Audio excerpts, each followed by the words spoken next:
Hi, good afternoon, everyone. My name is Josh Wenning. I'm Executive Director for the Region 8 Education Service Center.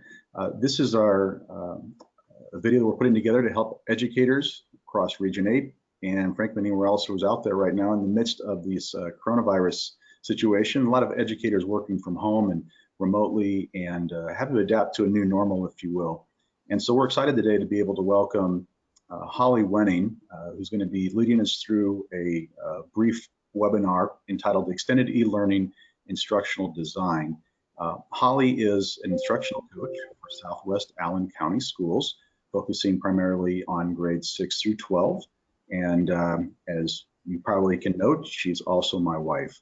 So I'm very excited to have her here, though. She's an expert in this content subject area. I have heard her work with teachers and many times, and especially right now when teachers are trying to adjust to this new situation. So important to think through and plan their instruction. So with that being said, Holly, who is the intended audience today for what we're going to be discussing? Sure. Thank you for having me, Josh. Our intended audience today are teachers in grades 6 through 12 across content areas and teacher leaders, instructional coaches. The work that we are going to be doing today is going to help with extended e-learning instructional design. And my hope is that you can either use this video or use the PowerPoint that's attached to this training to facilitate this work in your own schools with your own teachers and really have a strong and design as we move forward.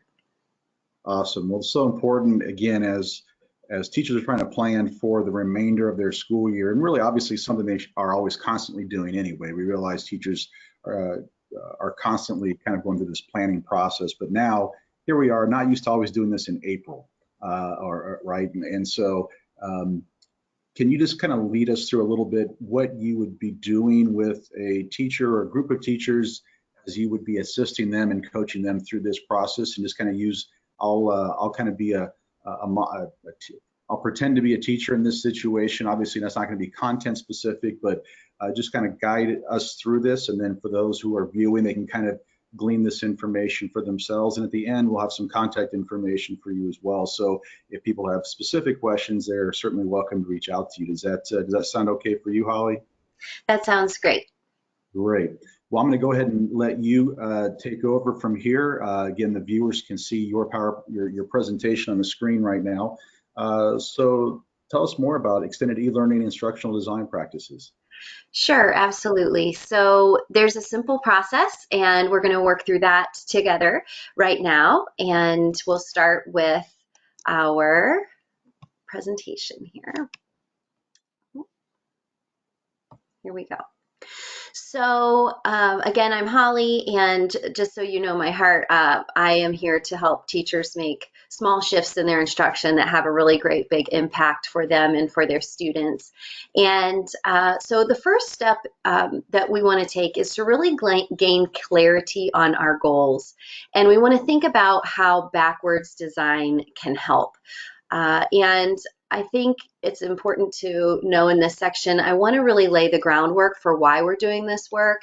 And so we're going to talk about briefly why backward design, what those 3 essential stages are, and then how long does this type of planning take? And then we'll actually get into the work of it. So first of all, why backwards design?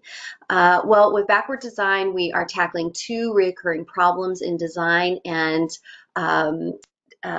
McTighe calls these the twin sins, aimless coverage of content and isolated activities that are merely engaging at best while disconnected from intellectual goals in learners' minds. And so we want to make sure we have a laser focus with our work so that we can really optimize our time with our students over the next 2 months.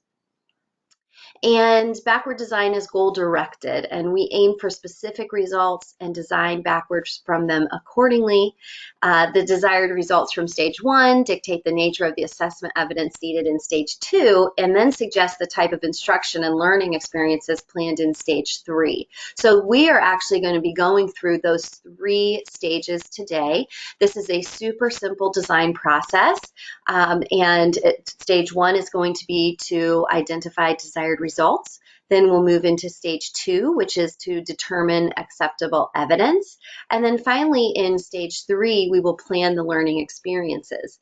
And with the work that we'll do in stage 1 and 2, we really will have a strong plan with our learning experiences in stage 3. And I truly believe that you cannot have the best stage 3 without completing stage 1 and stage 2.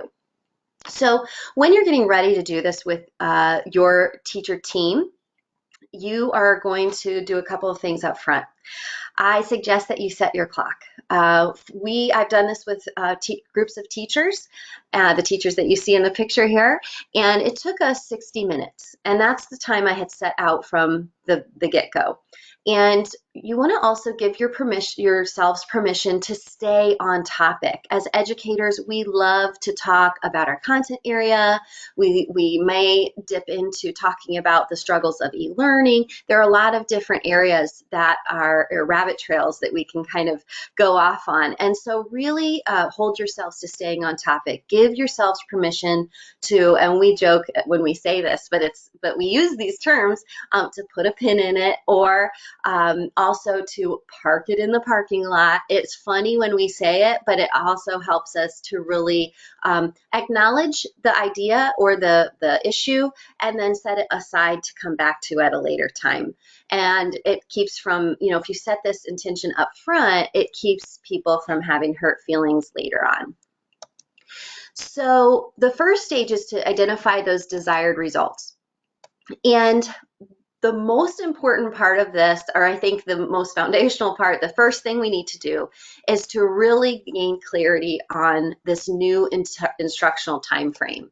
And we want to be clear and realistic about how much time we have. As teachers, we have often been trained to overplan, and I think that has done a disservice to us and to our students. We really want to be realistic about our timing. We do not want to overplan. That causes stress in the end because you feel like you don't get to everything. And so really nailing down with a calendar what your school's e-learning schedule looks like for April and May, and to really count those instructional days. When I worked with the group of teachers recently that you saw on the screen, we were actually very surprised to see how few days of instructional days are actually available. And so it was very eye-opening to go through this calendar, put our school's schedule on there, and this group of teachers only had about 16 days of instruction available. So that was a real eye-opener for us. So go ahead, and there will be a link to this calendar. You can use this one that just in Google Docs that we used, and fill it in for your group. And then in stage 1, we also want to identify the essential skills and understandings. So this is done by reviewing your curriculum maps, your unit plans. What had you already had planned? And how does, thinking about those understandings, what might work still? What do students still need to know and do by the end of the year? So you want to identify those essential skills. And you want to also identify in your plans before what the non-essential skills are. In my work that I did with that group, we actually cut a whole section of something that they had planned because it was non-essential. It was a great assignment. It was really something that they had been excited about, but because it was non-essential, we had to let it go. And that's something that you want to make sure that you're able to do with an open mind, and know that you'll be able to do that special thing again next year, but this year it's just maybe not going to fit in. So you want to put this list that you've created a list of essential skills and understandings. You've identified them. You want to create the list and you want to put it at the top of your calendar. This is going to be really important for stages 2 and 3. You can see here the language arts teachers that I worked with had reading and writing separation. In your content area, you may have different skills that fall into different categories. You can go ahead and create that list at the top of your calendar. It makes it really easy to work with later on. So now we're at stage 3.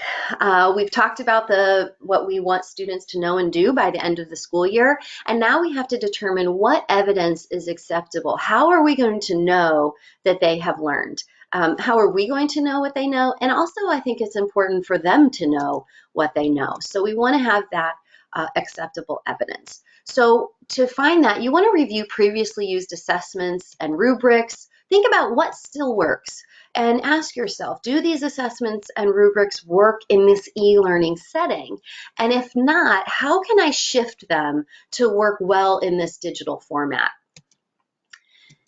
You also want to identify needed new assessment pieces. As I talked about a group of teachers I worked with, and we shifted the skills and understandings to fit into this tail end of the year, we really had to create actually another rubric that we had not had before.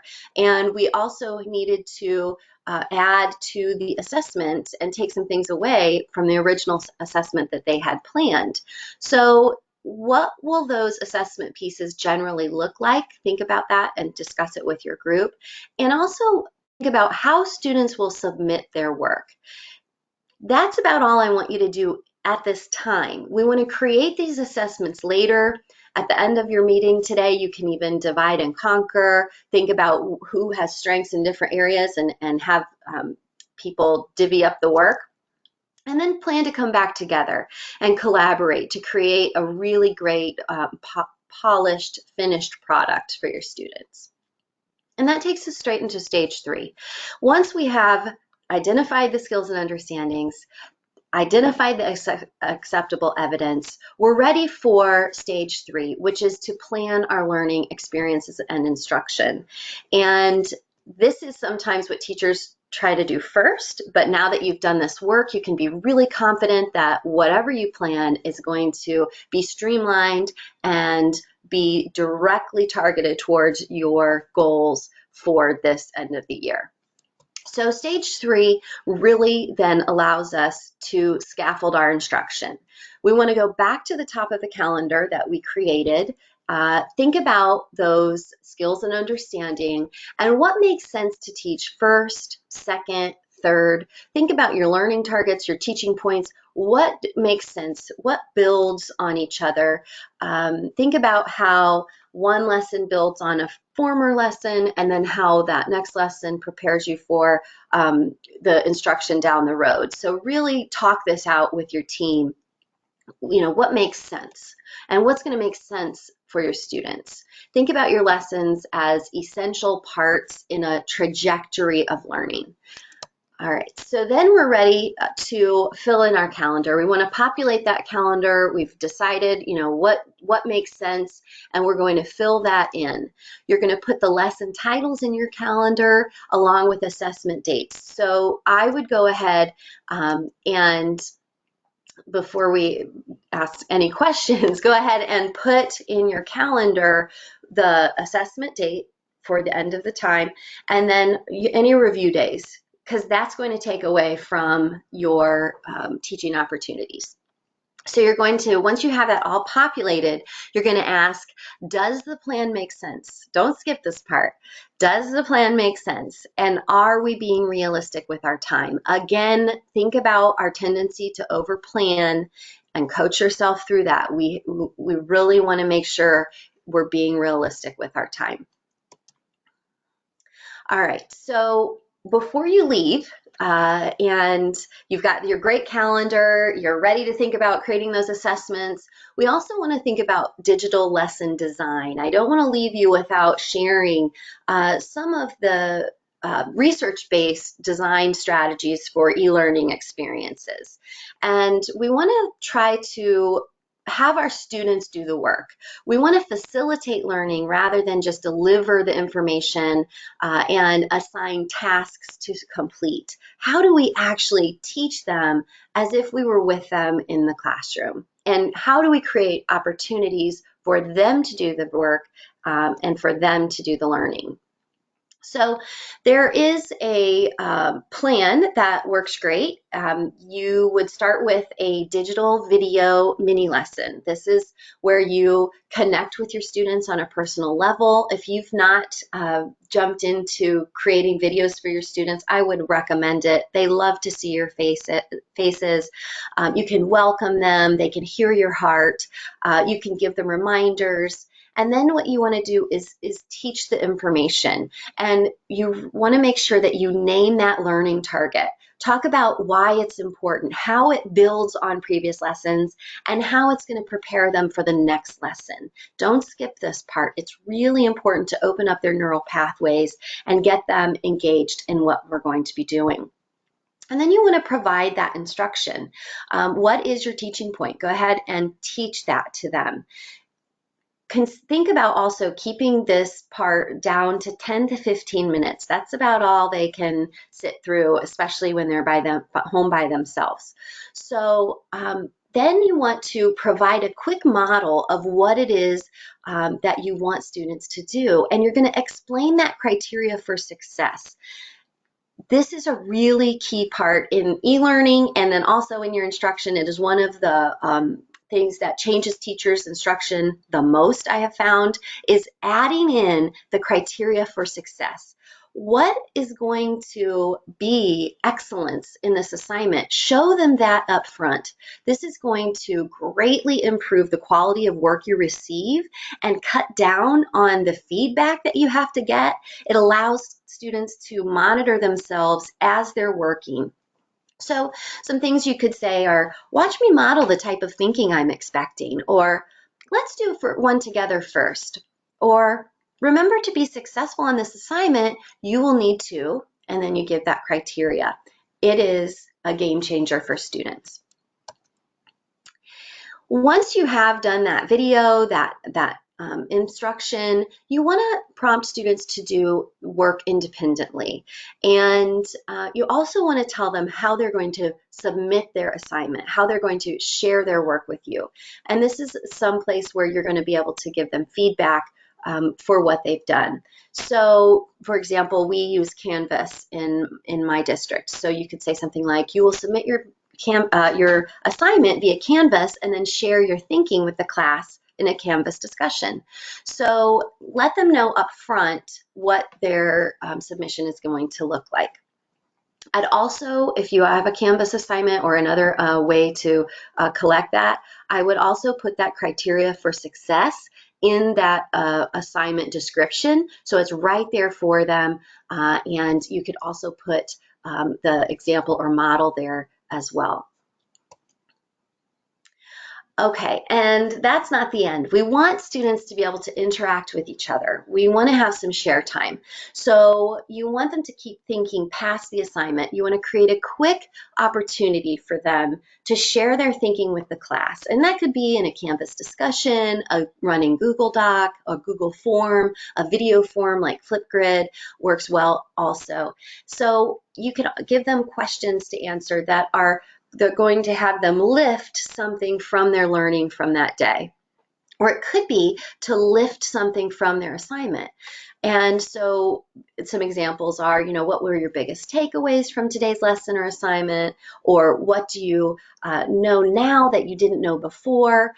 I've had students, take the best line from your assignment and post it in the discussion. Or connect today's learning to your own life. How does that connect to your experiences?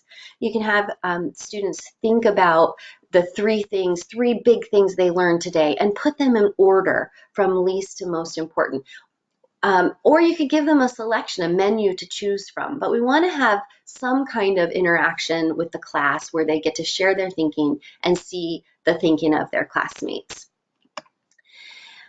So I'm going to put these lesson planning resources, attach them to this video so that you have them. And I really want to draw your attention to the content area reading strategies.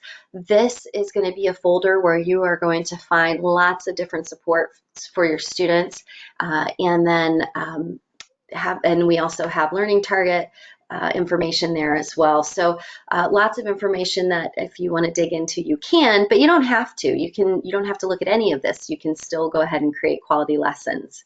So I just want to thank you for listening to this today, and know that the time that you spend upfront working on this, the 60 minutes that you spend, is going to free up time during the rest of these 2 months that you can give feedback to your students, that you can interact with them on Zoom, that you can do other things, work, be with your family, because you have created this plan. I found that teachers who do this really have a sense of relief once it's finished and feel really confident with the instruction that they are creating for the rest of the time. Josh, is there anything else, anything I've missed or that you'd like me to add? No, thank you so much, Holly.